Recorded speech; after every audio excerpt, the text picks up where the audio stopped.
Ladies and gentlemen, welcome into another live edition of the Sick Podcast, Talking Titans, another post-game wrap-up. Boy, we got a ton to talk about.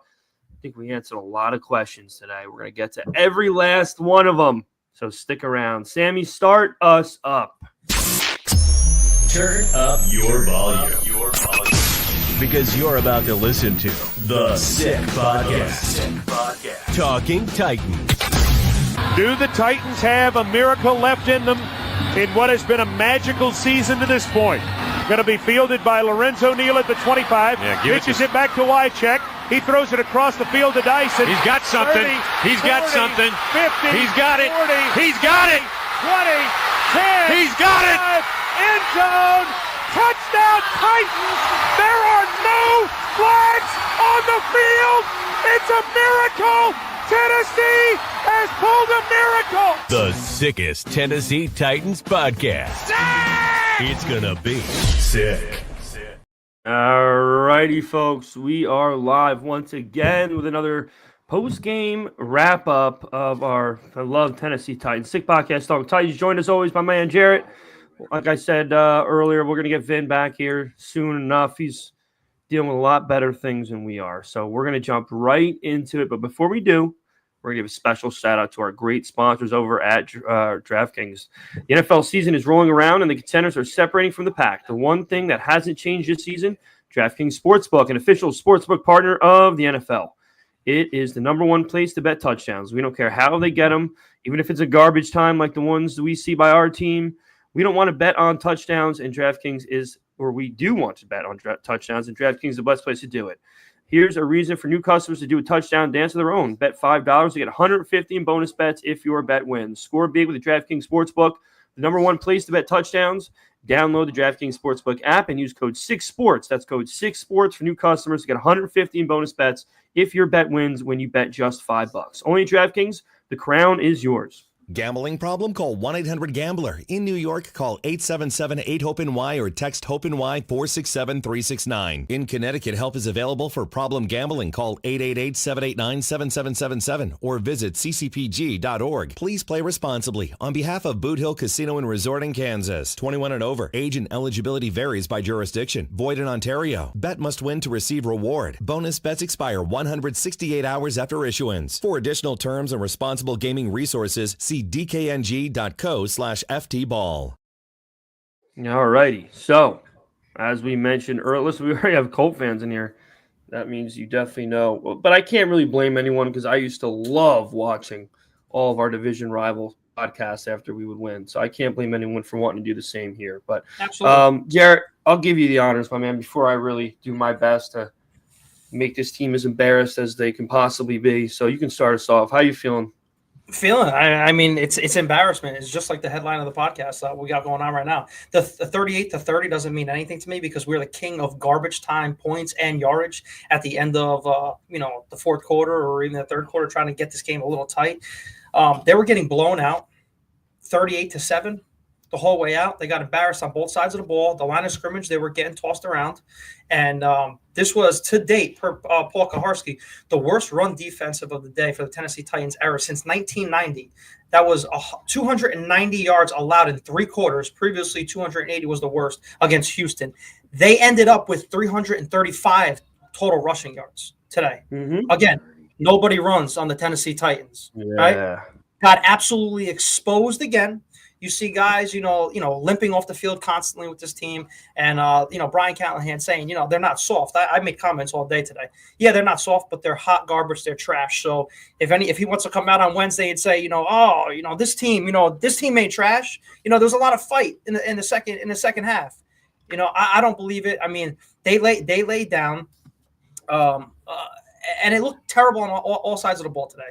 I mean, it's an embarrassment. I shut it off in the third quarter, like I texted all you guys, because I'm sick and tired of watching the football game that's meaningless. And for them to go down by 24 and north of 24 on the road, forget about it. What's the point of putting a product on the field for us Titan fans to watch if they're going to show up like that? Yeah, I mean, you switch the quarterback, basically trying to tell everyone in the media that, hey, listen, I'm going to show you. what the big issue really was. And you're still doing the same shit, run on every first and second down. Doesn't matter if you're down 3, if you're down fucking 24, you're still running the ball. Same stupid draw play, handoff up the middle. I mean, the most embarrassing part, Pollard's gonna have he already eclipsed 1,000 yards. He's having a career year, and this team can't fucking score. And there's still people in this fan base that are saying this is a roster issue. This is a talent issue. Yeah, they aren't the 85 Bears. I already said in my video, of course they're not. They're not a generational roster by any means.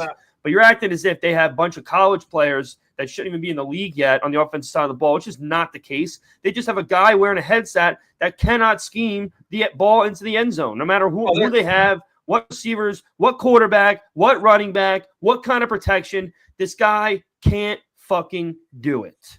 And there's also skill players that can't do anything either. So of course there is. Yeah, Listen, it's all around garbage. I'm not putting every ounce of blame on the head coach. That would be naive. Okay, he's not the one putting pads on and playing the game. Okay, but it's his job. It is the head coach's sole job. It's his highest job to get this team ready to play on a week-to-week basis. And this is the worst team in the National Football League, with the exception of maybe one or two others. You could maybe throw the Giants and the Raiders in the mix, but I've already said in my card, take Antonio Pierce in a minute, just because obviously that's not the guy we're looking at, so nobody freak out. But at least he has some kind of resume playing football. This guy comes from a team that has a generational quarterback that he wrote the coattails of, acting like he had any kind of say or any kind of impression on Joe Burrow's product he puts on the field every day. It's ridiculous. He's inept isn't the right word.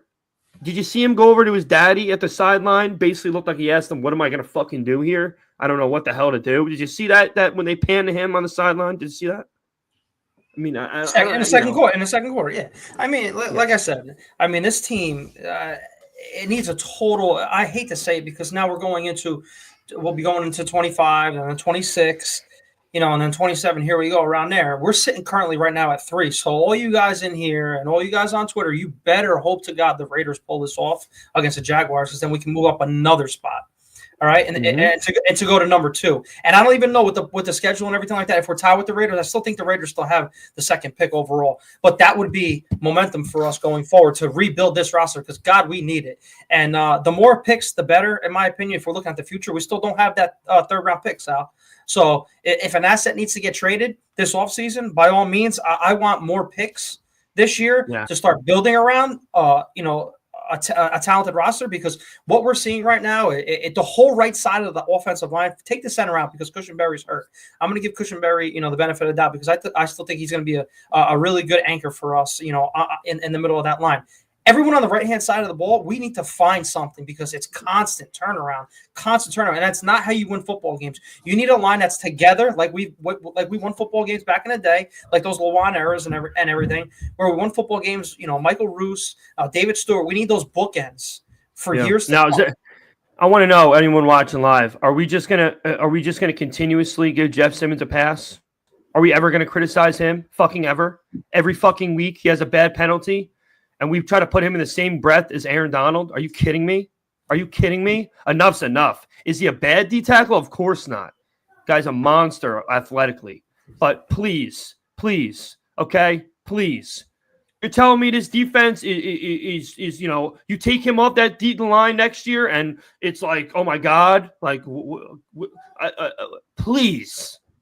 300 fucking yards rushing. 335. And who's in the middle? Who's in the fucking middle? Him and Sweat. So can we just be serious here for a second? Can we stop jerking every fucking person off that did well ever in this franchise? Because once they do one thing good, we can never talk about him again. Simmons is a fucking liability right now with the bullshit penalties he's given every single week. Every week. Just start the game. You actually wind up pinning the game, which we can never do, because our punter is a touchback king. And what does he do on the first fucking play? Gives them 5 yards. It's just, I'm done with everything. Carthon, he can go. Fine, Levis. He's not good enough with his in between the years. He's not. Okay. Is there someone who could probably help him with that and get that better? Of course. But if I got to be done with him too, so be it. The coach, everyone. I don't care. I don't care. Keep Pollard, keep Ridley, and I could give a fuck about everybody else. I really could. Spears needs to be used more too. He's so much better than we utilize him as. Yeah, and that's just another thing. They need to put the ball in players' hands now. Like I said, Chigakonko all of a sudden has 12 targets today. All of a sudden, you're going to start doing stuff like that. We've been saying this for how long? We got to get playmakers involved more and more and more. Tony Pollard's the only bright spot on this team with Calvin Ridley. That's it. Okay, there showed flashes here and there. But I think we pulled the trigger. And like I said, people can crucify me all you want. I think we pulled the trigger way too early on Mike Vrabel. Yes, Mike Vrabel. Well, now, no shit. He had a downfall. No, even before the season, I was shocked when they. But we're going to keep bringing up Vrabel though, Jarett. He doesn't call plays though, Jarett. He never did. I know that, but you said you wanted that hard-nosed style player like Antonio Pierce. That was Vrabel. He held. No, I don't want him. Together. I'm just saying. No, I'm just saying. Yeah, of course, but you want that hard-nosed football coach. But his weakest thing was not holding his coaches accountable with Todd Downing and everything. So I understand like the first year head coach shit and everything, but this is a nightmare, man. It is a nightmare, but we gotta let go of Vrabel. We gotta let that go. I'm just saying. I'm just comparing the two coaches that maybe win 3 more games this year. There's still a bottom 10 team in the league with him as a coach. All I'm doing is comparing both of them right now because right now Brian Callahan has no clue what to do. Everyone seems so lackadaisical. There's no improvements. It's a roller coaster like we keep talking about week in and week out. And like I'm not one for changing, constantly year in, year out. There's no camaraderie right now. Right now, we're pushing the emergency button as Titan fans because no one's going to the games. You have all these guys going to traveling up to Indy to watch that. The game was over technically, midway through the second quarter. I would throw. How about the fucking 4 hours I drove to DC? That game was over in the first quarter too. You have all of our fans wasting money on the product that we're seeing on the field, and we almost lost 8 games by 10+ points this year. Thank God we had the little garbage time run. Here's the best. It's embarrassing week in and week out. Here is the best part about all this, which I will not let anyone forget all week. This guy had the audacity to give the response he did to Easton Freeze to that question about being soft, okay, somehow made national news, which I don't know why it fucking matters whether or not the worst team in the NFL is soft or not, but it made the news. Okay, what does this guy do? He benches the quarterback who up until the Bengal game we all thought was getting better each week besides all the players around him, okay? He benches that guy, puts Rudolph in, basically saying to everyone, oh yeah, now you get to see what a coach I am, even though we've seen Rudolph in 3 other games and he was never anything impressive. And what happens? We have the worst game of our season. So I just need to understand the people that are defending Callahan. I have a serious question. I tried to converse with somebody about this today. If we're not putting any blame on him, what exactly do you ever put blame on a coach for? If this isn't a team and a season in which you're going to blame the coach for the product you're seeing on a week-to-week basis, then what exactly equates to being a bad coach in the league? What needs to happen? Because it sounds like some of you are saying you can only be a good coach. Like when good things happen, you can only credit that to the coach. But if you don't think the roster is good enough, when they don't play enough, it's only the roster. Same thing we dealt with Vrabel. When Vrabel would take a team that was 90% hurt and beat the fucking Bills at home on a primetime game, oh my God, we got Vince Lombardi with a headset on. But when we're more healthy, we're relatively healthy, and we don't beat a fucking year 1 Burrow Bengal-led team that had just terrible players all around them, well, then it's the problem of the players not being healthy, and he doesn't have the right talent, and this, that, and the third. Just the fans in general, we need to hold this team to a higher standard. And a lot of us do. You're not one of them, Jarett. That's for sure. You're not one of them. But a lot more of us do. You guys give these people too many passes because of a little bit of success. That's not how you're going to build a winning franchise, by putting people on a pedestal that have 5 minutes of success. We need sustained success. We need more than just a 5-year area of where we're someone to look at in the AFC. We need decades of that. And it's not going to happen by just giving everyone every chance under the sun to succeed. And here we are again. We're supposed to wait another year and say, all right, he's going to start deciding that, you know what, maybe we shouldn't kick a fucking field goal with a rookie kicker, a 58-yard field goal, when we have a 3rd and 6, like 10 feet from the red zone. I mean, Jesus Christ. Are we serious, Jarett? Come on. It's bad all the way around. And you know what? Decisions need to be made, whether it be this week. Because, listen, that was one of 2 more games now for the division games. We have left. We have the Jaguars next, and we got Houston next. After that, to wrap up the season. Amy has a huge decision to make going into this offseason right now, whether she saw what's going on in the regression of this team. Like I said, if this was positive, Sal, like going back a couple of weeks ago, like I said, what I wanted to see from this team to keep Callie is sustained success. Keep the games tight. If you're losing between 3 and 7, that's fine. As long as the players are showing improvement and there's strides, building for the future. Right now, I don't even see the roller coaster I keep talking about at all, because that right there, and people are going to say, "This Sal, what are you crazy? Jarett, you're not. This ain't the worst loss of the season. They lost by fucking 8 points. They lost by 8 points because, come on, guys, there's garbage time points and yards. They got their asses kicked for 3 quarters of that game, pushed up and down the field, 2 65-yard runs for touchdowns, 335 yards. That's disgusting." Disgusting. How can fans watch this? This is not a year where you can look at it and say, you know what? We had so much hope. All right. Yeah, to rookie. If this was a year where you could really look at it and say, you know what? Okay, obviously everything didn't go our way, but this, stack that on top of that. Okay, you know what? You got to at least see what he can build on.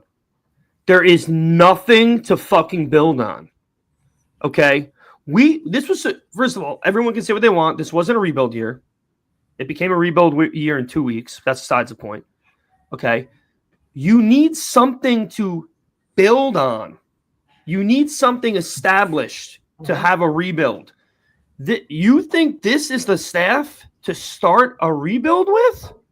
A staff that just has a bunch of players that just give up on a week-to-week basis? No. I mean, how many times we got to talk about culture, Jarett? Every week we got to talk about culture. This team has a culture. Jeff Simmons said it this week too about, guys, you have to step up because you're literally showing your resume week in and week out over here.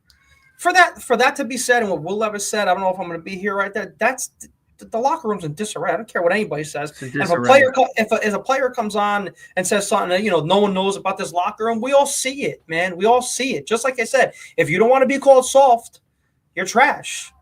You can't come out like that, especially with what he said. Standing down there, I bet you guys won't say that to our face. This team ain't soft, and then go down 38-7 on the road. Come on. Here is the perfect way to put it. I want everyone that's watching, all 200 plus, which we appreciate every last one of you. Okay. I'm going to use the most random team out. Okay. Let's say the Saints. Okay. You're still a Titan fan. We're back in 2017, 18 when things are rolling. We're looking like maybe we're a problem. Say the Saints were dealing with the exact thing we are. They were playing the same way. The same things were happening. The same exact things. The Saints gave away a backup quarterback to another team that came to their house and beat them. They brought in a new coach who's supposed to help out with a rookie quarterback. The rookie quarterback got worse. They're constantly losing leads in the beginning. They're constantly the worst team in the NFL in the second half. Go right down the list. Everything the time. What would you think if you found out on Twitter, they fired the coach? You would say to yourself what? You would say, saw that coming, right? I mean, Jesus Christ, they're an embarrassment. They're losing every single week. They can't do anything right. They got the worst special teams of football. They keep letting the fucking guy keep his job. They're running every first. What is different now? What's the difference with this team?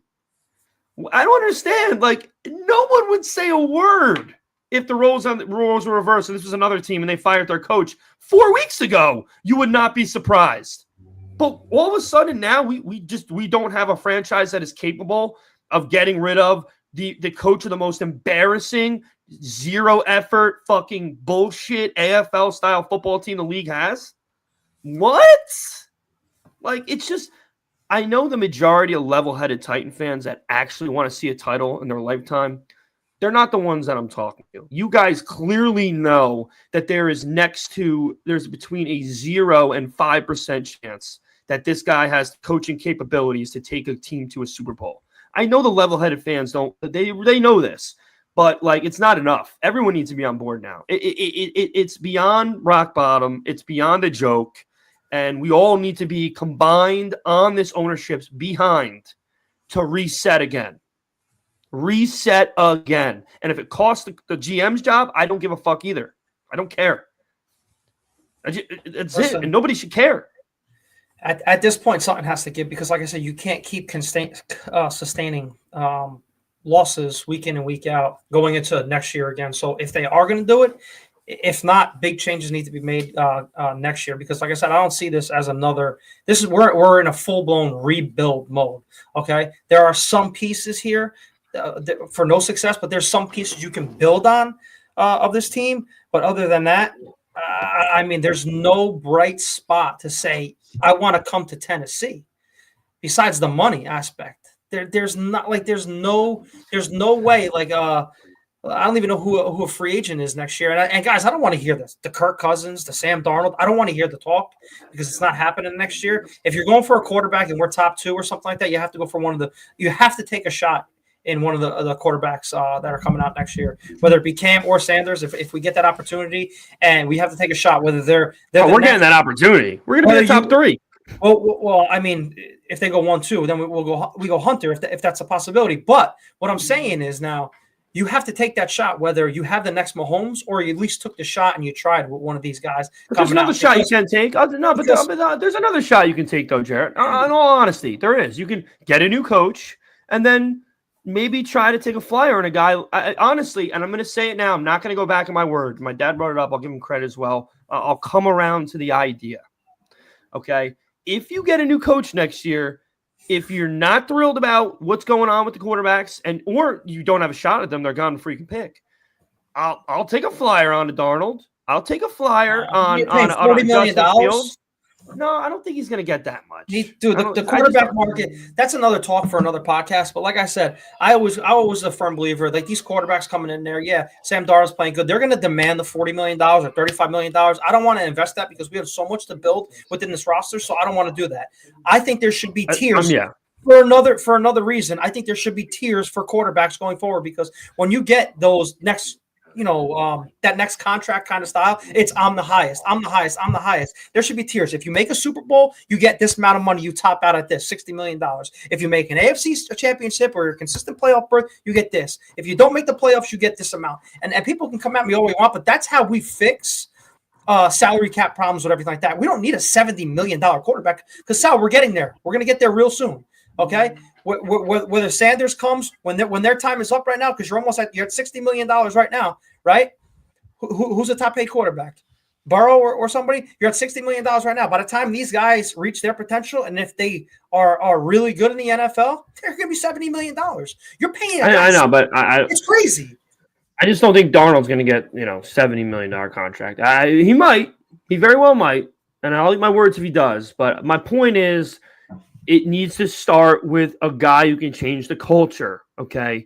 This team doesn't fight from whistle to whistle. That's why you're seeing the fact that we can't bring a goddamn fucking quarterback to the ground. That's why you're seeing all these runs, because guys give up.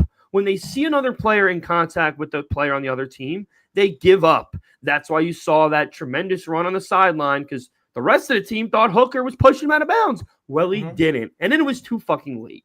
That all falls on the coach. Could you imagine John Gruden being the coach of this team, watching a play like that, watching two other guys fucking see this guy just watch him go right up the side? I know some of you are just like, oh, you're so dumb to even think that Gruden will even come here and blah, blah, blah, blah, blah. Money fucking talks, okay? Give me a break. Give me a break. They need a coach who's got pedigree in this fucking league. That's the only way they're going to do it. That's the only way they're going to possibly make anyone who likes this team believe that maybe they show up to a game in Nashville, Tennessee, their team's going to give everything they got in every play. No one's going to the games right now thinking Callahan's got anyone fired up for this fucking team. They're all playing like shit on both sides of the ball, and then you got to watch them mope in the fucking locker room and say, I'm sick of this, man. We'll fucking do something about it, Jeff. 300 fucking yards rushing today? Give me a break. Stop talking and do it. Do it. And enough with the talking. It's all about accountability is where it's at. That's where it all comes down to.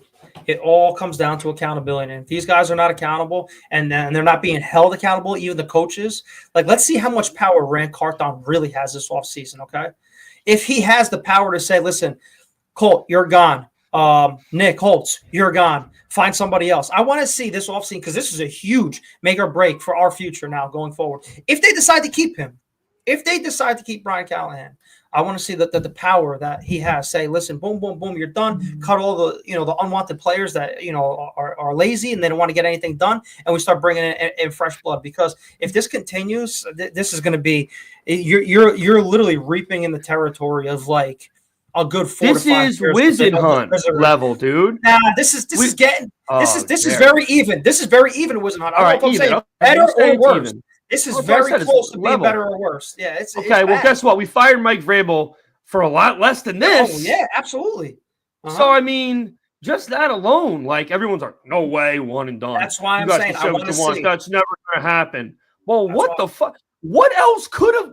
Another question. What else could have gone worse this season?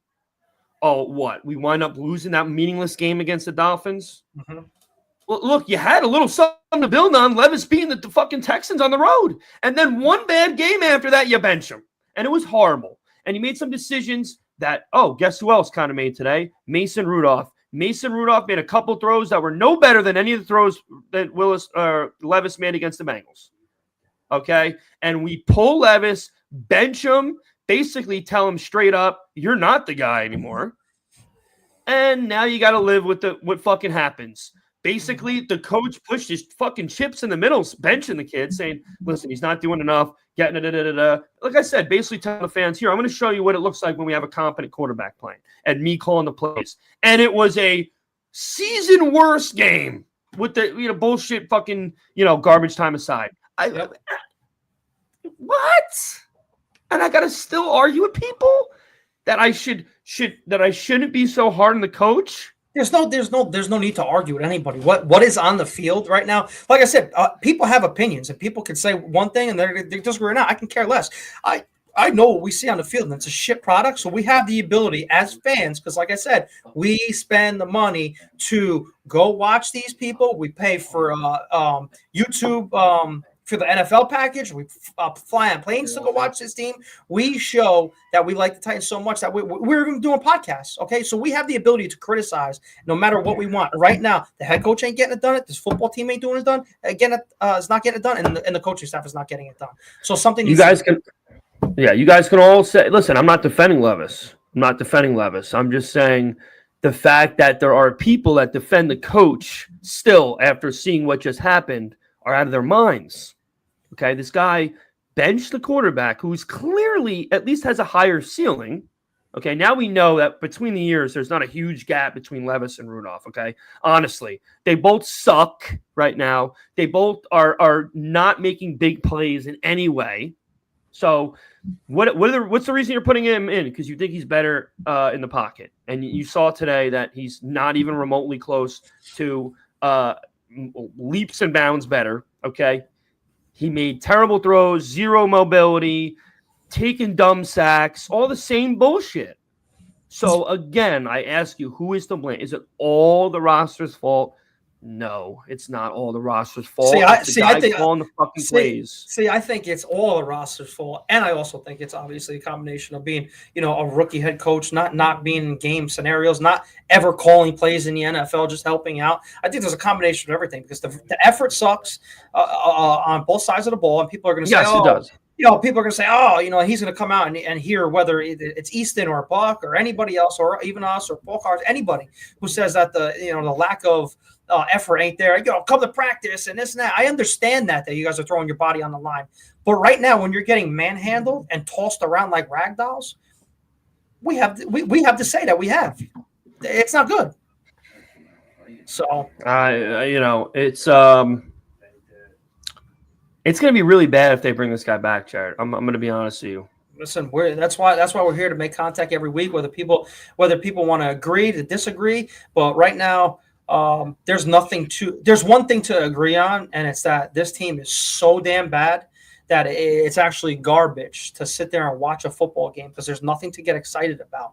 Okay, and how you're a Titan fan seeing today's comeback to say, you know what, that's a little bit. I got pissed off. Why did it take you this long to actually get in? Because the Colts weren't playing, dude. But I'm just saying that. Why are you just sitting there? It's garbage time points. It's just ridiculous. And people are going to get. Of course they're going to.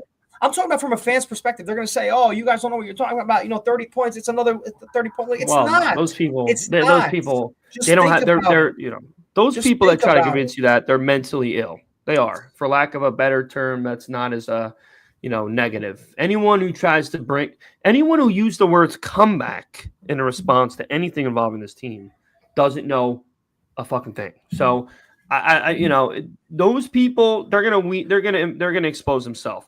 There are some people that I do respect in our fan base that seem to think that the head coach isn't a problem here, and I gotta scratch my head there.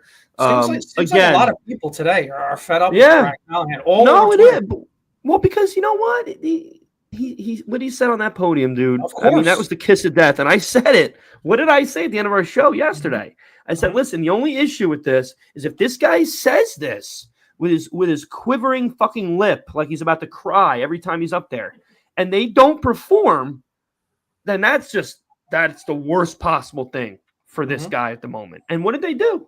They literally laid down after one fucking drive. They laid down. And you're going to tell me that next season that they're going to get out of bed, out of their $1 million beds, their beds that are worth more than our cars, and they're going to drive their fucking Maseratis to Nissan Stadium, and they are going to put their life on the line on a fucking 4th and 1 when we're down 3 points for this fucking guy? Nope. Of course they're not. Please. It's sad. Man. It's sad football all weekend long for Tennessee fans. The Volunteers, they go up 50,000 people, just about go up to Ohio, and then the Vols get stomped out of by Ohio State, and then we go up to Indy and we get stomped out. So I mean, it's not a good weekend to be a Tennessee fan. Yeah, well, you know what? At least if you're a Vol fan, your season you watched football, you watched a team that gave a fuck about winning. Mm-hmm. This team doesn't give a fuck about winning. It's sad. That's it really is. And I really hope that the weather was warm enough for Jarvis Brownlee Jr. today. I really hope it was warm enough in that fucking stadium he was playing in with a dome over his head. So you know what? At the end of the day, this was. I think this is the best case scenario for us. Because again, if nothing else, this game again makes the decision more difficult. And if he still has his job next week, clearly they're giving him more and more room, and we need to make this decision as difficult as possible. And just got to keep stacking on worst possible scenarios week by week by week by week. And then one of two things will happen. The ownership's going to say, I'm going to assume that a superstar quarterback will make everything okay. Or they're going to be like, well, we can't assume anyone's going to show up to the stadium with this fucking guy as a coach because we're not putting out competent product on the field. Nah, I mean, you got to hope it's the latter. A superstar quarterback will change everything because, this is a quarterback-driven league. And I wholeheartedly believe whether they win at home against Houston, in the Oilers jerseys, if they win, he keeps his job. If they lose, he gets fired on Monday because Amy is Jarett, I'm going to say it again, Jarett. I respect you as much, if not more, than anyone else in this fan base, dude. If you really think the final result of the last game of the year has any bearing on how this fucking team goes next year? No, not me personally. I'm talking about Amy. Not me personally. Why would Amy give a shit if this fucking 3-win team beats the Texans at home with the unis on? I'm telling you, watch. I want to know why you think she cares about that. Because she cares more about Houston and beating Houston, especially in the Oilers jerseys, than anything else. Well, then if we lose at home like that coming out, he's done. Okay, in my opinion, he's done. So that would mean that you are technically questioning her fucking intelligence then, which is okay. You have a right to do that. Right now, if she has any fucking brain cells, that's not going to matter. They could win that game, and she could still say, "Well, then we could say that's the icing on the cake." Then we can say that's the icing on the cake. Listen, they ain't winning this game with Rudolph, so we got nothing to worry about there. Yeah, no.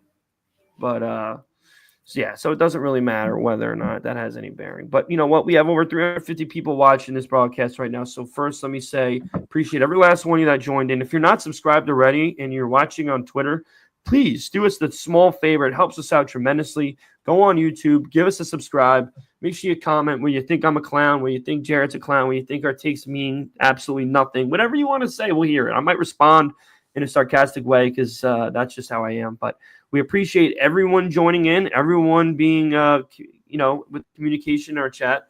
And the more the merrier because we're all in this together. Unless you give me a reason not to, anyone that's in this fan base is a family member to me. So, we got to get through this together, and hopefully there's a day where we have nothing to argue about. Isn't that be great? And the only way that's solved is by winning. First couple of years I was doing this, Jarrett, it was the best, man. It was the best. I had the Titans wishing me happy birthday on Twitter. Everybody, dude, I had people fucking sending me money to go to the fucking playoff game because I was broke. I could barely fucking afford a Happy Meal. And now, oh my God, I got people threatening my life, my family's life. It is what it is. It comes with the territory, but we ain't gonna stop being us, guys. Absolutely not, man. We're authentic as it comes, and we're gonna hold people accountable. Panthers won in overtime. Yes, they did, but we're still sitting at the third spot in the draft, so we're good. It's Giants, Raiders, Titans. So we got to root for one of those teams to win, and hopefully, right now, the Raiders beat the Jaguars. So that's what we got. We're in the Travis Hunter and the quarterback situation spot right now, so we're good. I'll tell you what we are with the 350 in here. I'm going to tell you my ideal situation, and then I know it is crazy, and I know the likelihood is impossible. I get it all. But if it ain't going to be Gruden, which I don't think it's going to be because this team just doesn't have the stones to do that, I would take – give me Dion and the son together. I don't fucking care. Do it. Give him $10 million a year, whatever the fuck it costs. My dad's laughing. It's because he knows how crazy I am. Give him whatever the fuck he wants. Bring his son in. Trade next year's first round. Go back up. Get Hunter too. I don't give a shit. You want the Buffaloes down south? What do our picks mean? Fucking nothing. Our picks Houston don't do shit. Houston did exactly. Houston, please. You guys trade everything away. I just want to wake up next September and act like I think I have a shot at winning a fucking game. We do because that's how we want it. We want exactly. We want meaningful football. That's why I said let's make Titans football watchable again because it's not Clip right that, now. Sammy. I know you guys love clipping everything that's fucking anything that's controversial. You guys cannot put up on our page fast enough, and I love you for it. But I think we're gonna cut things off. I'm gonna have a couple more glasses of this before I go to work. Well, I'm gonna let a little time in between. Don't worry. And that's going to be it, guys. So, again, make sure you like, comment, subscribe. Anything you want to throw in, Jarrett, before we go? I've been fucking cutting you off for 40 minutes straight. Cutting me off. We're talking about trash can. I'm actually going to throw them out right now because it's garbage day tomorrow. So I'm going to throw a little Titans in there. No, it's all good, man. That's why we're here.